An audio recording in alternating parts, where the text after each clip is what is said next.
जब हम जीवन के मार्ग पर चलते हैं तो केवल एक ही सच्चा और स्थायी रिश्ता है, और वह है सतगुरु का रिश्ता। बाकी सब रिश्ते कर्मों और हिसाब किताब के आधार पर बने हैं। इसलिए जो पल गुरु की याद में बीते वही पल वास्तव में सफल और सार्थक होता है। गुरु की याद हर समय दिल में रहनी चाहिए। न केवल सुबह उठकर भजन, सिमरन और अभ्यास करना ही महत्वपूर्ण है, बल्कि दिन भर हर समय गुरु के स्मरण में रहना भी उतना ही आवश्यक है। जब हम काम कर रहे होते हैं, खाना बना रहे होते हैं, खा रहे होते हैं, तो भी गुरु का ध्यान रखना चाहिए और फजूल बातों से बचना चाहिए। बाबा जयमल सिंह जी ने बड़े महाराज जी बाबा सावन सिंह जी को लिखा था कि अपने कार्य को जैसे सैन्य सेवा में पूरी निष्ठा और अनुशासन के साथ किया जाता है, उसी प्रकार अपने रोजमर्रा के काम गुरु के हुक्म समझकर और सेवा भाव से करने चाहिए। जब काम केवल तनख्वाह या पैसे के लिए नहीं किया जाता, बल्कि गुरु के हुक्म को समझकर किया जाता है, तो हर कर्म अभ्यास के बराबर गिना जाता है। इसलिए दिन भर किए गए सभी कार्यों को गुरु के हुक्म समझकर करना चाहिए और सेवा भाव के साथ करना चाहिए। शाम को लौटकर अपने घर वालों और मित्रों के बीच फजूल बातें नहीं करनी चाहिए, बल्कि परमार्थ और आध्यात्मिक चर्चाओं में समय बिताना चाहिए। कोई अच्छी पुस्तक या ग्रंथ पढ़ना चाहिए जिससे गुरु का ध्यान और दर्शन की लालसा पैदा हो। उसके बाद नमस्कार करके अपने कमरे में अकेले पल में गुरु को याद करना चाहिए और शुक्र करना चाहिए कि प्रभु ने जीवन बिताने की शक्ति दी और दिन में किए गए सभी कार्यों को गुरु के हुक्म के अनुसार करने की क्षमता प्रदान की। इसके बाद भजन और सिमरन में बैठना चाहिए और सोने से पहले थोड़ी देर भजन करना चाहिए, चाहे आधा घंटा हो या 15 मिनट, अपनी थकान और समय अनुसार। सुबह तड़के 3 बजे उठकर अभ्यास करना अत्यंत फलदायक होता है, क्योंकि उस समय कोई शोर शराबा नहीं होता, सब सो रहे होते हैं। उस समय उठकर भजन और सिमरन में लगना चाहिए। यदि समय अनुमति दे तो थोड़ी देर सो सकते हैं, फिर तैयार होकर गुरु के नाम का स्मरण लेकर अपने कार्यों में लग जाना चाहिए। जब इस प्रकार दिनचर्या बन जाती है तो कोई भी शक्ति, चाहे काल हो या किसी अन्य प्रकार की बाहरी शक्ति, उस व्यक्ति को हानि नहीं पहुंचा सकती। 5 नाम का सिमरन जो हमें नामदान पर प्राप्त हुआ है, उसमें इतनी शक्ति है कि कोई नकारात्मक ऊर्जा, काल या मन की शक्ति उसका सामना नहीं कर सकती। इस सिमरन का अभ्यास लगातार और दिन रात करना चाहिए। जब ऐसा प्रोग्राम बन जाता है तो मन अपने आप आदत से सिमरन करने लगता है। रात को सोते समय भी मन स्वतः सिमरन करता है, और यदि रात में नींद खुलती है तो भी मन सिमरन में लगा रहता है। बड़े महाराज जी के पास एक शिष्य गया और पूछा कि वह क्यों कठिनाई से सिमरन करता है। बाद में समझ आया कि असली सिमरन वह है जो हम आंख बंद करके बैठकर अपने अंदर सुनते हैं, मन से नहीं बल्कि आत्मा की शक्ति से। मन हमेशा बोलता रहता है, कभी चुप नहीं होता, और यही आवाज़ें हमारे विचार और ख्यालों का निर्माण करती हैं। अभ्यास का कार्य यह है कि मन और आत्मा के बीच का बंधन खोलना, ताकि हम आत्मा और मन का अंतर पहचान सकें। मन बोलता है, आत्मा सुनती है। आत्मा की 2 शक्तियां हैं, दृष्टि और श्रवण। देखना और सुनना आत्मा का कार्य है, बोलना और विचार मन का कार्य है। महात्माओं ने कहा है कि परमात्मा को पाने के लिए खामोश हो जाना चाहिए। जब हम खामोश होकर ध्यान करते हैं तो अंदर पंच नाद गूंजने लगता है। कठिनाई यह है कि मन कभी चुप नहीं रहता, हमेशा विचार करता और दलील करता है। इसलिए अभ्यास में सुबह 3 बजे उठकर सिमरन शुरू करना चाहिए। अपने आसन पर बैठकर आंख के पीछे तीसरे तिल पर ख्याल से बैठना चाहिए और मन से सिमरन कराना चाहिए। मन की आवाज़ जो विचार और ख्याल पैदा करती है, वही सिमरन में लगाई जाती है। सिमरन का पहला कार्य यही है कि हम सुनने वाले बने। जब हम बोलने वाले बन जाते हैं तो शब्द की आवाज़ सुनाई नहीं देती। जितनी गंभीरता से हम शब्द को सुनते हैं, उतनी अधिक तवज्जो आँख के पीछे इकट्ठी होती है। अभ्यास से हम सुनने की क्षमता विकसित करते हैं। मन की चालाकी यह है कि वह बाहर मुखी रहने का प्रयास करता है। यदि आधा घंटा बैठते हैं तो पहले आधे घंटे मन कई बहाने बनाता है, ये सोचकर कि आज नहीं बैठेगा, कल से शुरू करेंगे। इसलिए मन को पकड़कर आंखें पीछे तीसरे तिल पर ध्यान केंद्रित करके सिमरन करना चाहिए। सिमरन के 5 शब्दों को अलग अलग बोलना चाहिए ताकि तवज्जो प्रत्येक शब्द में गाढ़ी हो और कोई ख्याल बीच में ना आए। पुराने अभ्यासी बताते हैं कि बार बार 5 नाम बोलते रहने से मन आदत से सिमरन करने लगता है।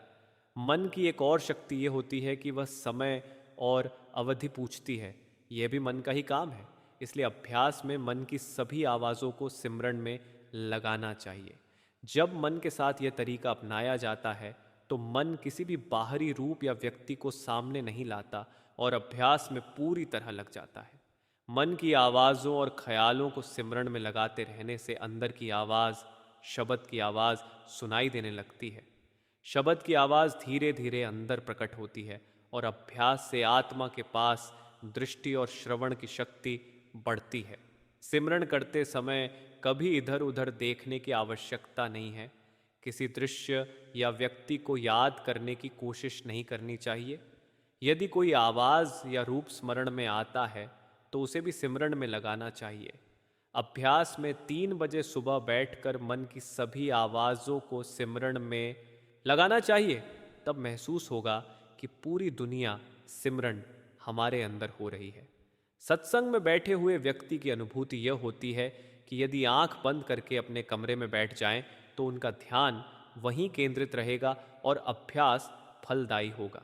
कई पुराने अभ्यासी अनुभव बताते हैं कि अगर सही प्रकार से तीसरे तिल पर बैठकर सिमरन किया जाए तो भजन और सिमरन के समय पर्दा खुलने लगता है और अंदर की दुनिया दृष्टिगोचर होती है। कई बार अभ्यास करते समय प्रकाश, रंग और विभिन्न दृश्य दिखाई देने लगते हैं। ये अनुभव शब्द की शक्ति और गुरु के स्मरण की वास्तविकता को दिखाता है। अभ्यास के दौरान यदि मन किसी बाहरी रूप को स्मरण में लाता है तो उसे भी सिमरन में शामिल करना चाहिए।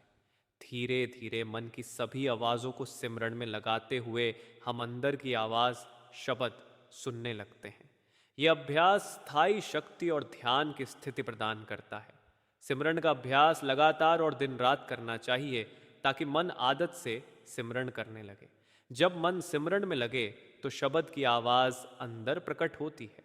अभ्यास के दौरान कई प्रकार की आवाज़ें सुनाई देती हैं, जैसे रेलगाड़ी का शोर, बादल का गर्जन, पंछियों की चहचहाहट, दूर से आती आवाज़ें। ये सभी आवाज़ें हमारे सुनने की शक्ति को बढ़ाती हैं और मन और आत्मा के बंधन को खोलती है। अभ्यास से आत्मा का प्रकाश और दृष्टि प्रकट होती है। जब ध्यान तीसरे तिल पर गाढ़ा होता है तो मन किसी बाहरी वस्तु की ओर नहीं भटकता। अभ्यास से मन का नियंत्रण और सिमरन में संलग्न होने की क्षमता बढ़ती है। यदि अभ्यास सही प्रकार से किया जाए तो मन की चालाकी और बहाने सभी समाप्त हो जाते हैं। अभ्यास के दौरान कभी भी मन को बाहर निकलने न दें। लगातार बैठकर सिमरन करने से शब्द की आवाज़ धीरे धीरे प्रकट होती है। शब्द की आवाज़ को पकड़ने के लिए सिमरन का अभ्यास आवश्यक है। शब्द वह शक्ति है जिससे सारी सृष्टि उत्पन्न हुई, जिसे हम आत्मा समझते हैं। शब्द की शक्ति से हम देख सकते हैं, बोल सकते हैं और जीवन में सक्रिय रह सकते हैं। अभ्यास के दौरान मन की लड़ाई और चालाकी का सामना करना पड़ता है, लेकिन इसे सिमरन में लगाकर मन को नियंत्रित करके हम शब्द की वास्तविक अनुभूति प्राप्त कर सकते हैं। अभ्यास में निरंतरता बनाए रखना आवश्यक है। सुबह उठकर सिमरन शुरू करना, दिन भर गुरु के स्मरण में रहना और रात को भजन सिमरन में बैठना, ये सभी कार्य हमारे आंतरिक अनुभव और आत्मा की दृष्टि को प्रकट करते हैं। अभ्यास के दौरान मन की सभी आवाज़ों को सिमरन में लगाना चाहिए। धीरे धीरे शब्द की आवाज़ सुनाई देने लगती है और आत्मा का प्रकाश प्रकट होता है। सिमरन का यह अभ्यास निरंतर और दिन रात होना चाहिए। संगत जी, जब अभ्यास निरंतर चलता है तो धीरे धीरे शब्द की आंतरिक आवाज़ स्पष्ट होने लगती है। इस आवाज़ को सुनने के लिए आवश्यक है कि मन को स्थिर और शांत रखा जाए।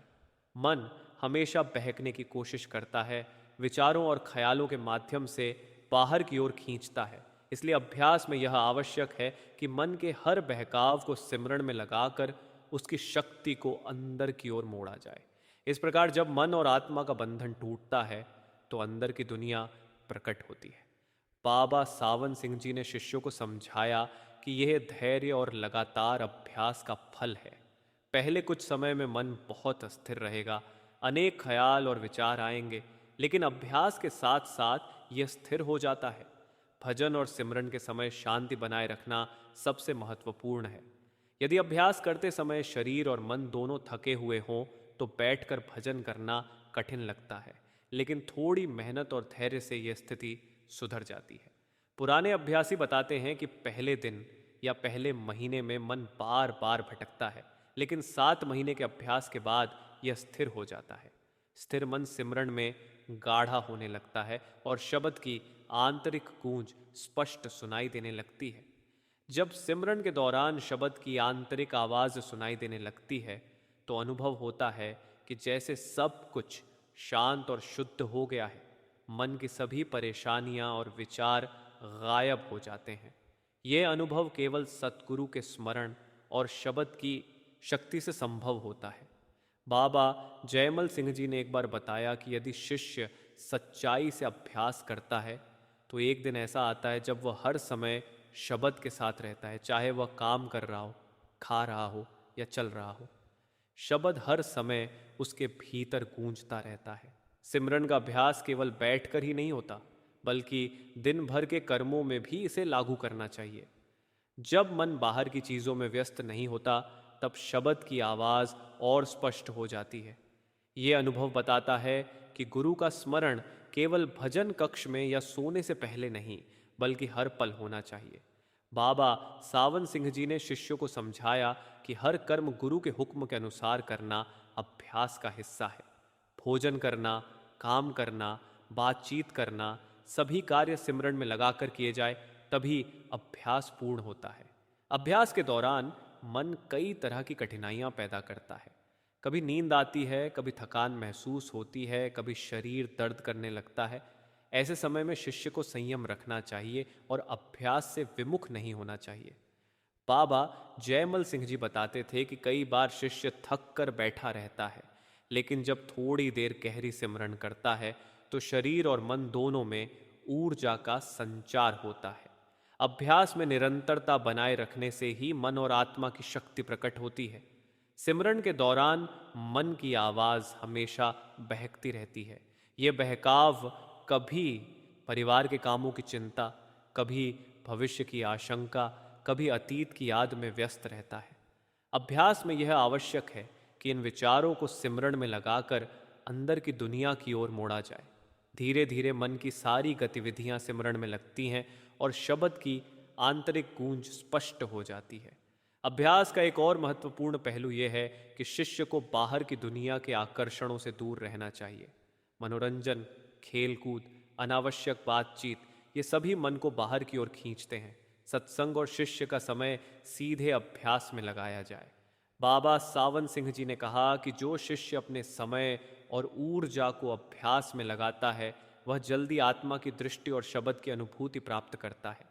अभ्यास के दौरान अनुभव होता है कि जैसे शरीर एक स्थिर औजार बन गया है और आत्मा उसमें से शब्द को सुन रही है। मन कभी कभी कहता है कि यह सब कल्पना है, लेकिन अभ्यास करने वाले शिष्य को यह महसूस होता है कि यह वास्तविक अनुभव है। अभ्यास की निरंतरता से आत्मा की शक्ति, दृष्टि और श्रवण बढ़ती है। बड़े महाराज जी ने शिष्यों को बताया कि अभ्यास में यदि मन शांत हो जाए और शब्द की गूंज अंदर सुनाई देने लगे तो उसके अनुभव के स्तर कई गुना बढ़ जाते हैं। शिष्य की आत्मा धीरे धीरे उच्च कोटि की ऊर्जा से भर जाती है। जब मन और आत्मा का बंधन पूरी तरह खुल जाता है तब अनुभव होता है कि आत्मा और शब्द का एक होना क्या होता है। अभ्यास का अंतिम लक्ष्य यह है कि शिष्य हर समय शब्द में गाढ़ा रहे, न केवल बैठकर बल्कि चलते फिरते, काम करते, भोजन करते, सोते समय भी शब्द के साथ जुड़ा रहे। यह स्थिति प्राप्त होने पर शिष्य के जीवन में कोई चिंता, भय या अशांति नहीं रहती। सभी क्रियाएं केवल शब्द और गुरु के स्मरण में परिवर्तित हो जाती हैं। अंततः अभ्यास में स्थिरता और निरंतरता बनाए रखना ही मुख्य बात है। सुबह उठकर दिन भर और रात को सिमरन करते रहना, मन की हर आवाज को सिमरन में लगाना, बाहरी दुनिया के आकर्षणों से दूर रहकर केवल गुरु और शब्द के स्मरण में रहना, यही वह मार्ग है जो आत्मा को परमात्मा के निकट ले जाता है। बाबा सावन सिंह जी ने शिष्यों को अक्सर यह उदाहरण दिया कि जैसे पानी में मिलाया हुआ रंग धीरे धीरे पूरे पानी में फैल जाता है, वैसे ही शब्द का अभ्यास और गुरु का स्मरण धीरे धीरे आत्मा में फैलता है। प्रारंभ में यह अनुभव हल्का लगता है, लेकिन अभ्यास के साथ साथ यह गहरा और स्थायी हो जाता है। अभ्यास और सत्संग का यह संगम ही जीवन का वास्तविक सुख और शांति प्रदान करता है। सत्संग में बैठे हुए शिष्य को यह समझना चाहिए कि अभ्यास केवल समय बिताना नहीं है, बल्कि यह जीवन का आधार है। जब शिष्य यह अनुभव करता है कि हर कार्य में शब्द और गुरु का स्मरण है, तो जीवन का प्रत्येक पल आनंद और शांति से भर जाता है। अभ्यास और सत्संग के मार्ग में आगे बढ़ते हुए कई शिष्यों ने अनुभव किया कि जब मन धीरे धीरे शब्द में गाढ़ा होने लगता है, तो अंदर की दुनिया प्रकट होती है। बाबा सावन सिंह जी ने बताया कि पहले अनुभव हल्के और अस्थिर होते हैं, लेकिन निरंतर अभ्यास से यह अनुभव स्थायी और गहन हो जाता है। कई बार शिष्य को यह लगता है कि उसे कुछ दिखाई नहीं दे रहा, लेकिन असल में उसकी आत्मा गहरी स्तर पर शब्द के साथ जुड़ रही होती है। एक बार बाबा सावन सिंह जी ने शिष्यों को समझाया कि जैसे सूरज की किरणें धीरे धीरे अंधेरे कमरे में प्रवेश करती हैं, वैसे ही शब्द की आंतरिक ध्वनि धीरे धीरे आत्मा में प्रवेश करती है। शिष्य को केवल धैर्य और निरंतर अभ्यास की आवश्यकता है। शब्द के अनुभव के समय मन बार बार बहकने की कोशिश करता है, लेकिन जैसे जैसे मन स्थिर होता है, शब्द की आवाज़ अधिक स्पष्ट और निरंतर सुनाई देने लगती है। अभ्यास के दौरान कई शिष्यों ने यह अनुभव किया कि शब्द की गूंज केवल कानों में नहीं, बल्कि पूरे शरीर और मन में फैल जाती है। कभी कभी यह अनुभव इतना गहरा होता है कि शिष्य को बाहरी दुनिया की कोई भी चिंता महसूस नहीं होती। बाबा सावन सिंह जी ने शिष्यों को बताया कि यह स्थिति केवल सतगुरु के स्मरण और सच्चे अभ्यास से ही प्राप्त होती है। एक शिष्य ने अनुभव साझा किया कि पहले दिन और पहले महीने में अभ्यास करना कठिन था। मन बार बार भटकता, विचार आते जाते रहते, लेकिन 7वें महीने तक निरंतर अभ्यास करने के बाद उसने अनुभव किया कि शब्द हमेशा उसके अंदर गूंज रहा है। चाहे वह काम कर रहा हो, घर के काम कर रहा हो या बाहर जा रहा हो, शब्द हमेशा उसके साथ था। यह अनुभव उसे हर समय शांति और आनंद का अनुभव कराता था। बाबा सावन सिंह जी ने यह भी बताया कि अभ्यास के दौरान जब मन स्थिर होता है और शब्द की आवाज़ स्पष्ट सुनाई देने लगती है, तो आत्मा की शक्ति बढ़ने लगती है। शिष्य के अंदर का डर, चिंता और असुरक्षा धीरे धीरे समाप्त हो जाती है। यह अनुभव उसे जीवन के हर क्षेत्र में शांति और संतुलन प्रदान करता है। कई बार शिष्य को यह लगता है कि उसे कोई अनुभव नहीं हो रहा, लेकिन बाबा सावन सिंह जी ने बताया कि यह केवल मन का भ्रम है। वास्तविकता यह है कि आत्मा लगातार शब्द और गुरु के स्मरण के साथ जुड़ी रहती है।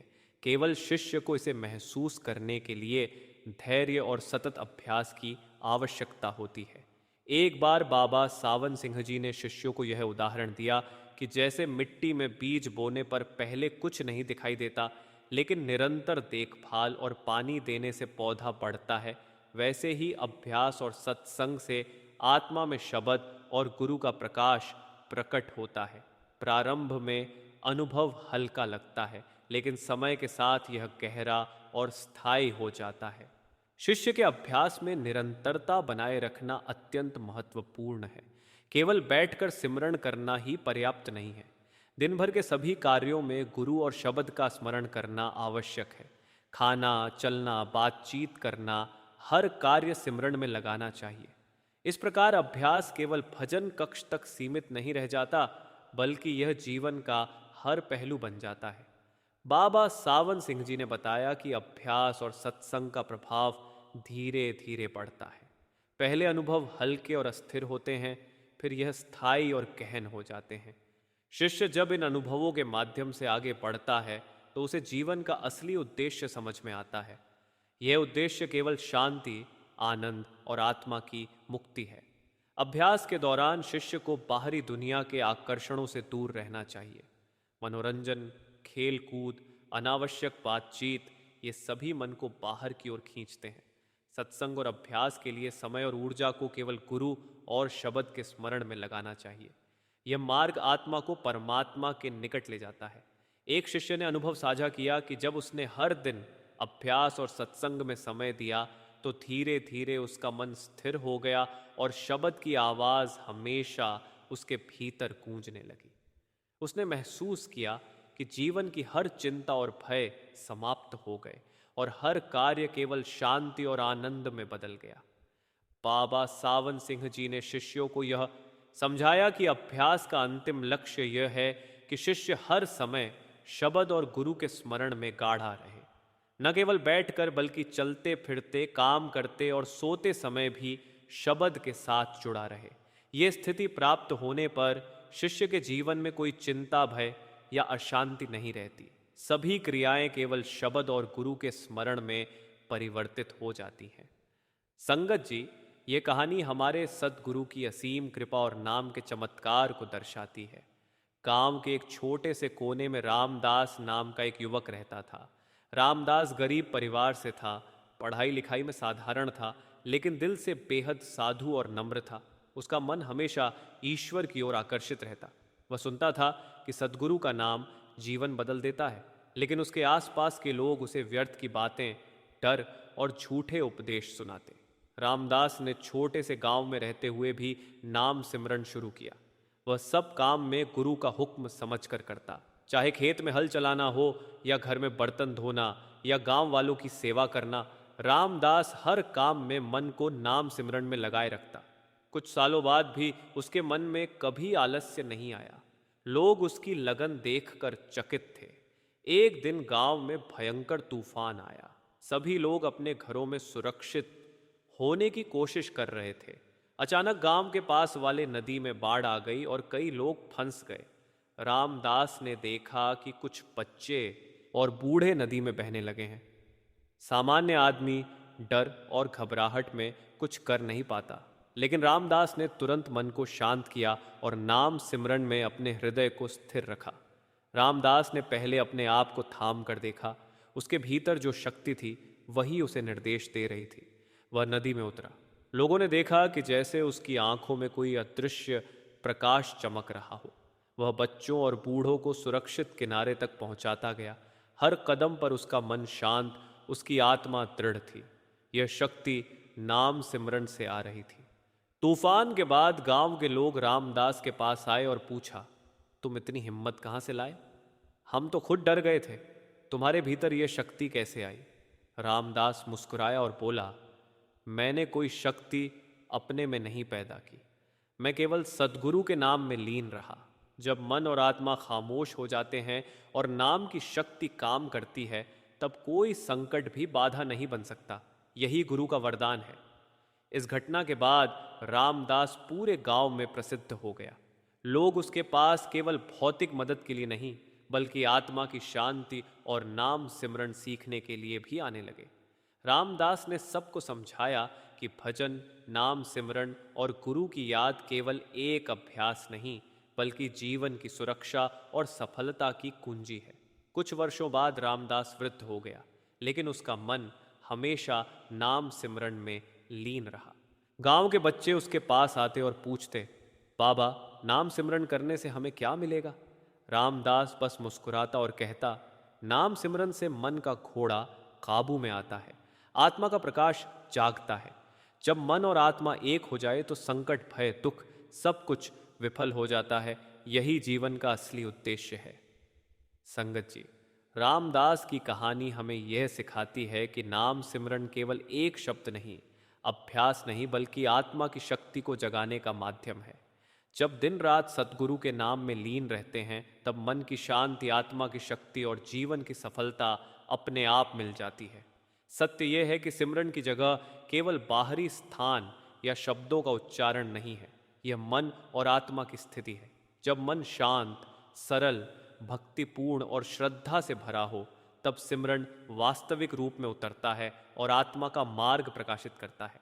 जीवन की हर परिस्थिति में यह स्थिरता और शांति बनाए रखता है। साधक जो इस अनुभव को समझकर सिमरन करता है, वह सचमुच जीवन के हर दुख से मुक्त होकर सद्गुरु के नाम में लीन हो जाता है।